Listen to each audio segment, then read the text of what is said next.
So at this time, every Thursday, we speak with Brandon Lewis, who is the founder of the Tennessee Conservative, and we always talk Tennessee news and more. He joins me right now. Brandon, how are you, sir? Man, I'm outstanding, buddy. Glad to be here. So I know you don't keep up with national politics as much as state politics, but I did have to ask you first. I know you were watching the coverage. You know about Trump winning. What are your just general thoughts on this victory by Trump? It surprised even me. As I mentioned to you previously, I have been wrong far more often than right with predictions. But as you and I discussed at length, and a lot of folks that we know here recently, all the bellwether looked to be good. You know, with the exit polling and the regular polling having him a slight lead, with the only major independent candidate coming over to his side, with some of the largest names, big prominent former Democrats like Elon Musk, Joe Rogan, and others at the 11th hour coming over. And then Kamala had been tested and as a primary candidate and failed that test. And typically when you do a market test on an offer, and if it doesn't register at all, that same offer is not going to play again. And then finally, with the economy being like it is, and with them pushing so many of the cultural issues that were wildly unpopular, it stands to reason. But I never thought that the victory would be so complete or so compelling. Okay. So any thoughts on why the majority of Americans voted for Trump? What do you think? I think that, number one, Americans have traditionally, and I think the whole COVID madness is an exception, have traditionally voted primarily with their pocketbook. Immigration was the second issue, inflation, which is the same thing as the economy, really, in my view. And so on those top three issues, they trusted Trump more to fix those problems. And further, the Democrats, again, got on a complete limb on things. It just amazed me, Yaffee, as the race went through. I kept thinking, like, they would ask Kamala, are you for illegal aliens having transgender surgeries in prison? She could not say no. Hillary Clinton would have said hell no, and then she'd have done it anyway, but she would have said no. She'd have lied all the way through the campaign, as a good politician does. But Kamala could not get away from any of those radical views, and I think what her internal polling showed is that her Democrat coalition was so weak and was so tepid that she dared not alienate anybody in her base trying to reach out across the aisles, or it could just be her personality. I'm not sure. Very interesting. All right, so looking at Tennessee, we had a record turnout in several counties across the state. We'll have some new faces in store for the 114th Tennessee General Assembly. What are your thoughts? I mean, obviously, the Tennessee Conservative endorsed Michelle Renault. She's going to be one of those new people. What are your thoughts overall? Well, I think we had some, what I would consider to be some big conservative victories in Bobby Harshbarger over Lundberg, and obviously Renault over Hazelwood, and a few others. But then, we had some less than positive ones, such as Jesse Seal replacing Frank Nicely. He was far more conservative. It has always been my recommendation to people that if you've got somebody who's a stalwart conservative, because there are so few of them in the GOP that will actually vote with their constituents and not the corporations or leadership, you cannot afford to go gamble on somebody else and hope that they're going to be as conservative. So that was a loss for us. Tom Hatcher, Fred Ashley, Tom Stinnett, and Lee Reeves are, kind of, to me, are unknown. So we'll see how that goes. Chad Bobo was a Hail Mary by the Republicans to take over a traditionally Democrat-held position in District 60. He lost that. But, President Trump took Tennessee with 64.31% of the vote. We still remain red. We've just got to make sure that the votes in the committee and the subcommittee and state government reflect how red we really are. And instead of making us look moderate, because GOP primary voters in the volunteer states simply aren't. Well, yeah, and on that note, what do you think's going to be one of the major primary things that priorities that they're going to start in the next session? I mean, we still got a little ways away from that, but what are they going to hit the ground running on, you think? Well, there's no question school vouchers. Governor Lee is hell-bent for leather. Whatever bribe he can pay, whatever offer he can proffer to get something done for his, in my opinion, very tarnished and weak legacy as he's going out in his lame duck term. And they've already introduced with Lambert and with Jack Johnson in the Senate the school voucher bill, which I'd be happy to talk to you about that at length.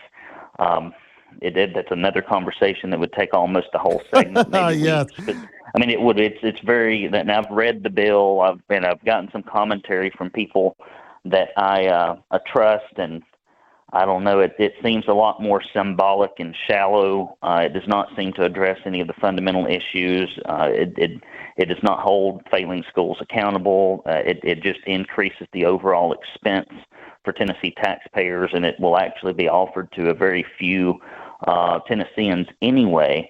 And so it's going to be a huge fight over something that probably won't amount to much. And then, I have been today texting back and forth with state reps and state senators across the state, trying to put together an interview series for anything that is going to happen in the upcoming legislative session related to preventing illegal immigration at the state level, which is, the number one issue with GOP primary voters. Can you get them on my show while you're doing this? I mean, I want to interview them too. You can't take all the good interviews. I can do this. I will forward along the names of these individuals and make an email or a text introduction, and you can talk to them. And That'd be awesome. I'm getting some of those lined up, and I know that there is some great stuff in the works that we shall see. All right, sounds good.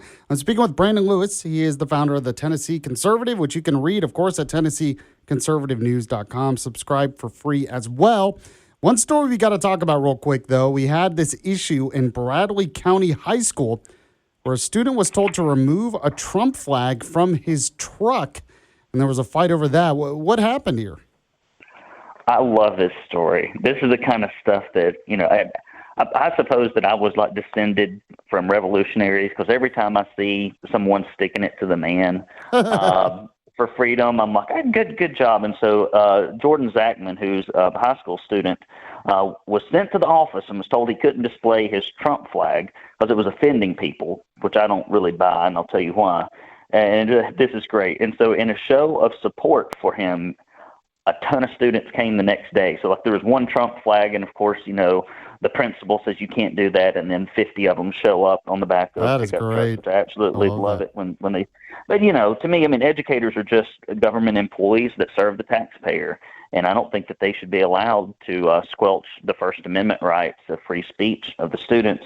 And one thing I think it's kind of funny is in Hamilton or Bradley County has been tied for, or has been number one for years, as being the most conservative Republican voting county in the state of Tennessee. Oh, and so I don't know how many people were quote unquote upset, but it wouldn't be many in that county. No, it sounds like the principal was upset. That's what it sounds like. Yes. Well, that would not surprise me in the least. Yeah, that really is. It really is crazy, because it's like, okay, if the student refuses, what's the principal going to do? You're going to expel someone for having a Trump flag? I can't imagine that would fly, and there'd probably be lawsuits and everything else. So it's like, he told him to do it, but did he really have any teeth there to actually enforce that? It sounds like no, and other students realize that. Yeah, I think so. And we have seen some First Amendment cases brought against school administrators and won by advocate groups. One example comes to mind of somebody posted a funny meme of a principal on social media, and it wasn't ugly, it wasn't whatever, it was just kind of goofy, but it wasn't, it wasn't threatening, it wasn't vile, it was just kind of cute. And he got suspended from school. They sued, they won.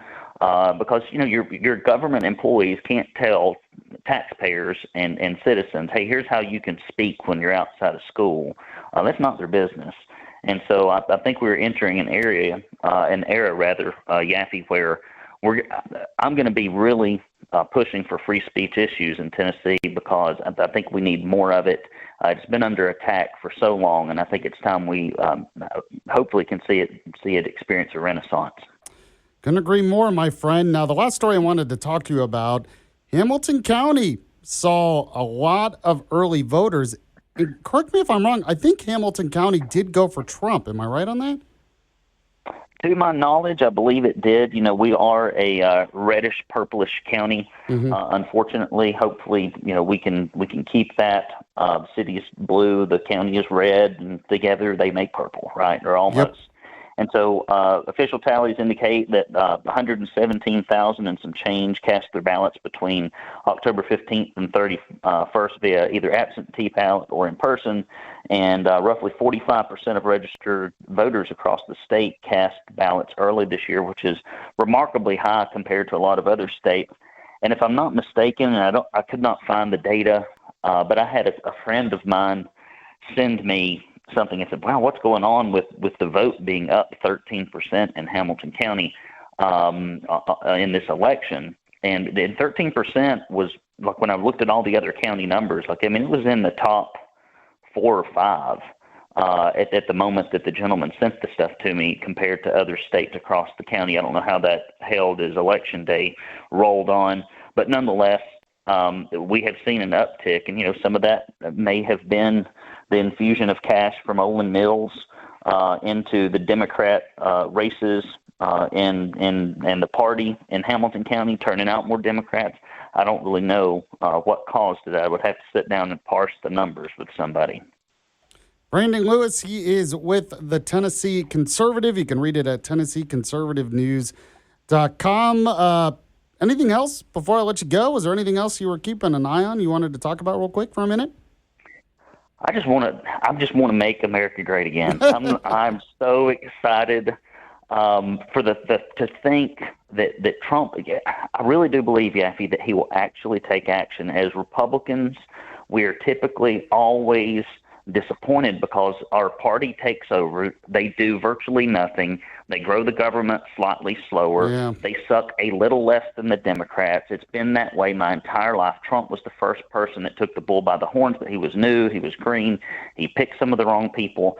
But after being castigated, prosecuted, persecuted for the last 4 years, I hope that they're out for blood. I mean that politically, not physically. Yeah. And I hope they go in and clean house. I hope he has got a stack of pink slips that's about waist high that he's going to hand out in all these agencies. And I'm just very excited. And I do believe, since he is on his way out and this is his last term, I think he will excoriate and get rid of people with his endorsement, which is remarkably powerful. We saw that in some state elections in Tennessee, state-level elections. I think he'll get rid of some folks.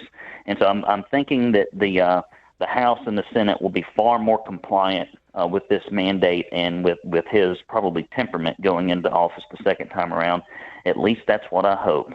All right, Brandon, really appreciate you coming on as always, my friend. I know we'll talk to you again in the future.